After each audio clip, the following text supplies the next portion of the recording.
Why do you keep ending up in the same relationships, making the same mistakes, waking up with the same questions? What if the life you're living isn't really yours?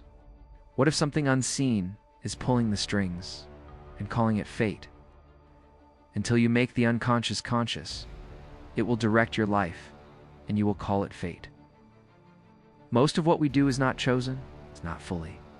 We say yes without knowing why. We react, repeat, return to the same habits, the same regrets. We fall in love with the same archetypes. We self-sabotage in the same precise way. These aren't just bad habits or quirks. They are signatures of the unconscious. It's the unseen part of our mind that quietly writes the script of our lives. Carl Gustav Jung, the Swiss psychiatrist and founder of analytical psychology, believed that the most powerful forces in our lives are not the ones we see, but the ones we bury. Forces so deep that we don't even know they are us. Born in 1875 in Kesswell, Switzerland, Jung was drawn early to the inner world. His father, a pastor, offered religious certainty. His mother, prone to visions and mysterious illnesses, introduced Carl to the shadowy edges of spiritual experience. These two forces, structure and mystery, would haunt and guide him. As a young man, Jung joined forces with Sigmund Freud, the father of psychoanalysis. Together, they cracked open the inner self. But Freud was committed to a biological explanation: human desire as repression and drive. Jung saw more: myths, symbols, dreams. He believed that the soul had its own architecture, not reducible to sex or memory.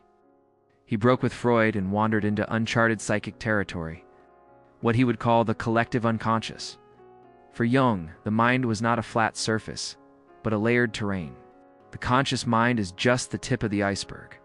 Beneath it lies the personal unconscious. Memories, repressed emotions, forgotten images. But even deeper lies something older and stranger: the collective unconscious. This is not individual, it is human, a psychic inheritance, storehouse of archetypes, primordial images that shape how we love, fear, lead, grieve, the shadow, the hero, the wise old man, the anima, the child. These are not just characters in myth or dream, they are psychic blueprints, invisible forces sculpting our choices.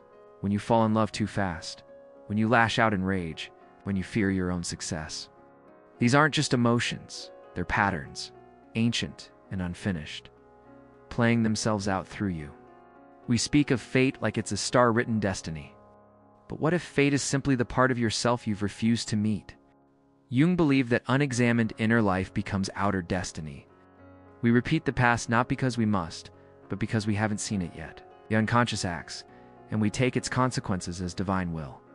Why do you find yourself in the same toxic friendships? Why do you abandon joy just when it arrives? Why do you distrust peace? Socrates said, "Know thyself." But for Jung, it wasn't enough to know. You had to integrate, to face the shadow, to meet the monster inside your myth. Jung introduced the world to the terms introvert and extrovert, but he never meant them to be prisons. The introvert isn't antisocial. They gain energy from the inner world. The extrovert isn't superficial. They're nourished by connection. And in between, the ambivert, a balance that shifts with time and truth. Today, we wear these labels like tattoos. I'm an INFP. I'm too introverted to speak up. But what if these are just masks? Personality is not essence. It's adaptation, defense, story. Your truest self may not yet be visible, not even to you. At the center of Jung's philosophy is individuation, the lifelong process of becoming whole, not perfect, not good, whole.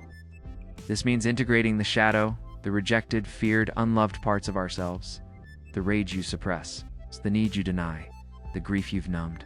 Jung wrote, "One does not become enlightened by imagining figures of light, but by making the darkness conscious. That darkness contains the truth of your story. And without it, you are only half alive." In today's world, we perform identity, curate selfhood, chase dopamine, not depth. We filter our faces and edit our thoughts. But the unconscious does not care for performance. It speaks through dreams, through triggers, through the people we attract and the ones we repel. Jung saw that what is not made conscious will become destiny, not just for the person, but for the culture, our politics, our technologies, our wars. They are all projections of the unconscious on a massive scale. So what do? We start by listening. Dreams are letters from the soul. Journal them. It triggers you, guides you. Study your reactions. Create, dance, draw.